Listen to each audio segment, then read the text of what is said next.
जय श्रीमन्नारायण।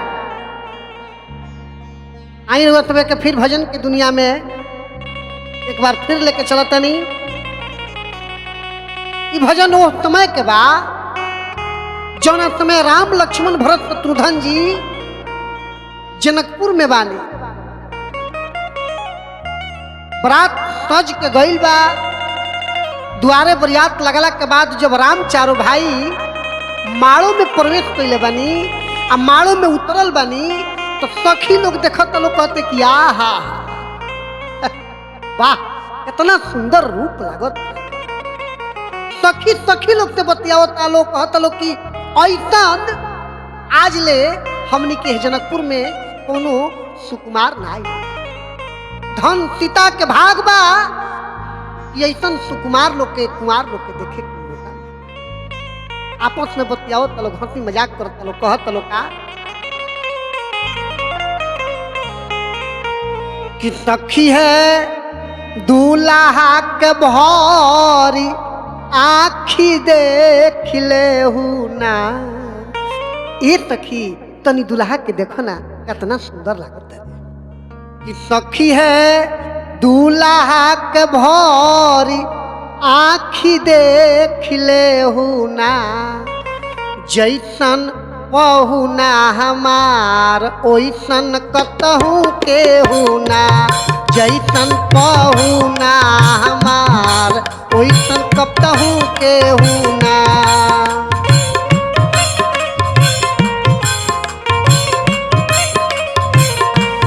सखी है दूल्हा के भौरी आखी देख ले ना।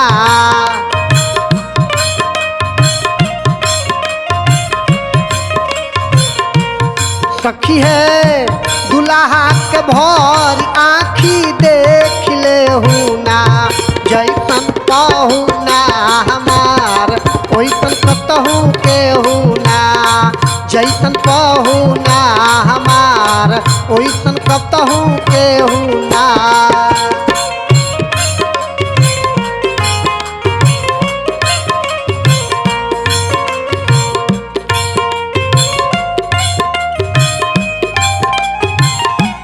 जय हो जय हो।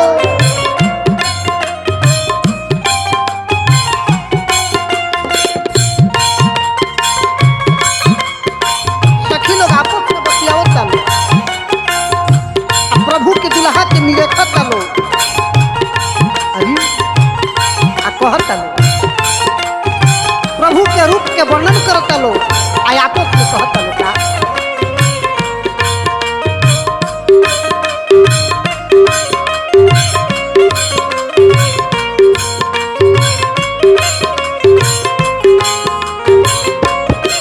सखी लोग कहते कि ये सखी हई देखो ना आ कितना सुंदर इनका माथा पर के केस देखो कितना सुंदर लगता।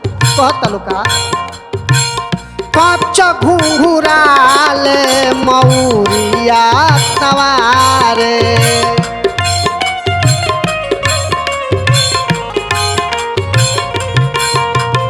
माथा पर के केस आ ओकरो से सुंदर ई मौर जौन बा कितना नीक लागत। कच्चा घुंघराले मौरिया सवारे।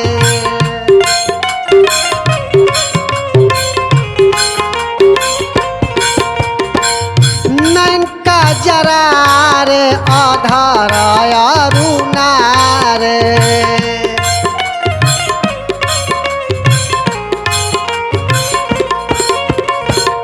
नजर गुजर मत लागे कितना सुंदर काजर लागे। नजर गुजर मत लगे। नैन का जरा रे आधार अरुणा रे।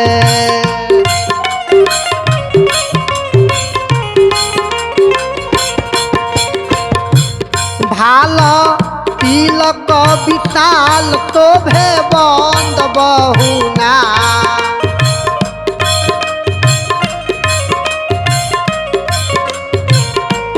भाल तिलक विशाल शोभे बंद बहुना। जैसन पहुना हमार ओइसन कतहु के हुना। जैसन पहुना हमार ओइसन कतहु केहू ना।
सखी लोग कहते कि ये सखी इनका लीलार देखो, इनका लीलार तो चंद्रमा बुझाते कि अंकित बा बैठल बा।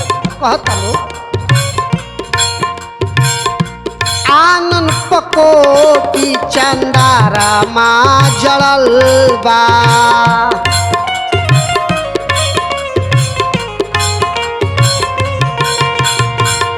लगता मूर्ति आई अपने गढ़ल बा।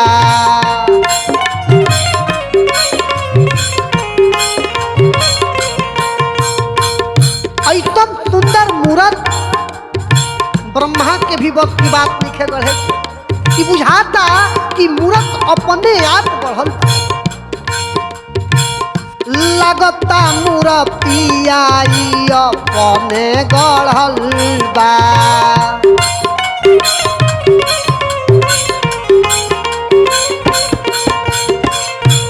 अति सुंदर अनंग लेकिन ऐसन से हुना।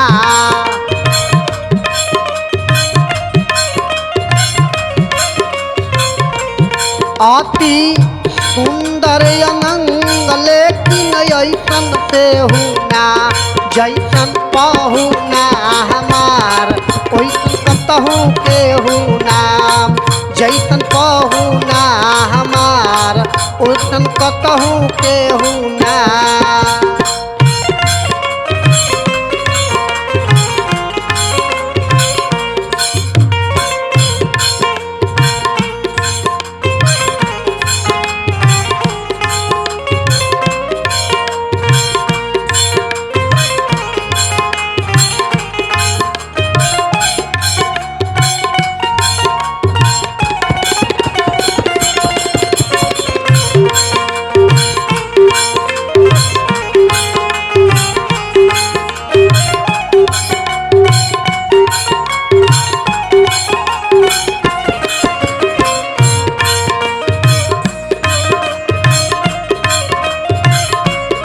जय हो।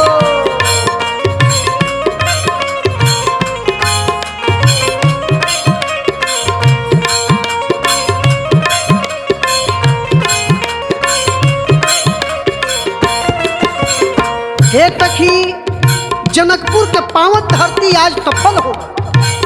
काहे कि जैसन सूरत हमनी के देखत तनी जा ओइसन सूरत हमनी के पूरे दुनिया में ना पूरे विश्व में लिखी जाते। कहता लोग स्वर्ग से तव गुणानी का धरतिया।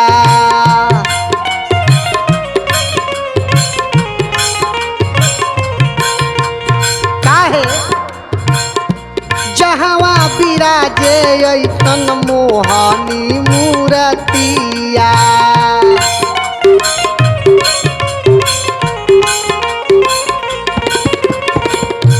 एते आज जनकपुर के धरती माता सफल भइली कि ऐसन सुंदर मूर्त आई।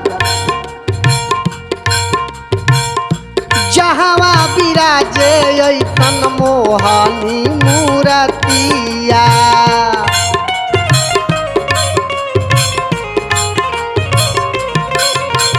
काहे इनका समता में आवे ना रवि सती बहुना।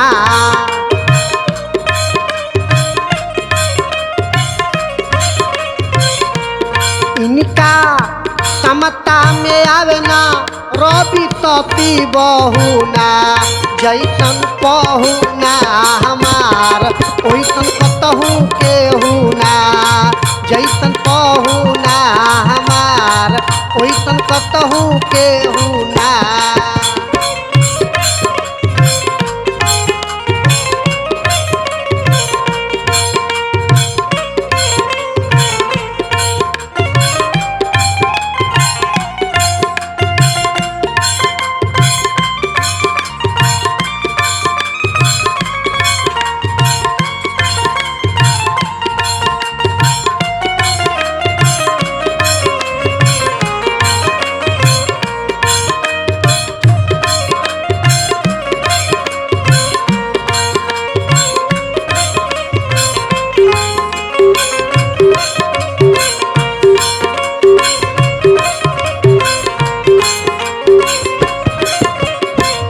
सखी लोग कहता कि ऐसा सुंदर मूर्त आइल बालो कैसे आइल बालो के करप ध्यान दो सखी। कैसे कैसे अइले इहवा ने वाता ना पतिया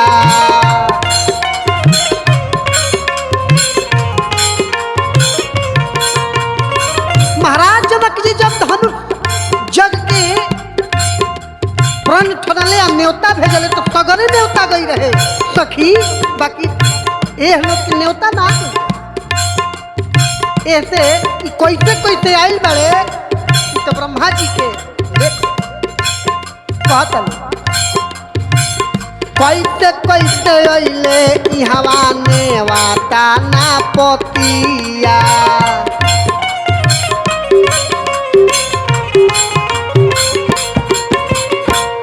बन के पार ताप विश्वामित्र के संगतिया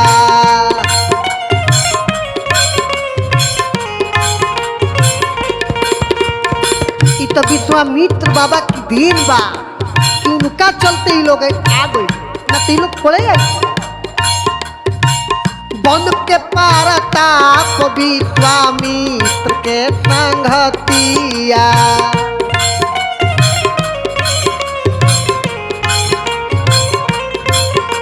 ए सखी अगर धन्यवाद देवे के बा तो सबसे बड़ धन्यवाद ओह बाबा के दिहल जाओ जरा कृपा से लोग आइल बा कहत लोग का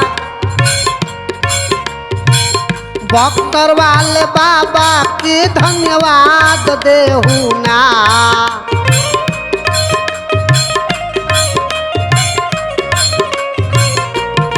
आहे बक्सर वाले बाबा के धन्यवाद देहू ना जैसन पहुना हमार ओइसन कतहु केहू ना जैसन पहुना हमार ओइसन कतहु केहू ना।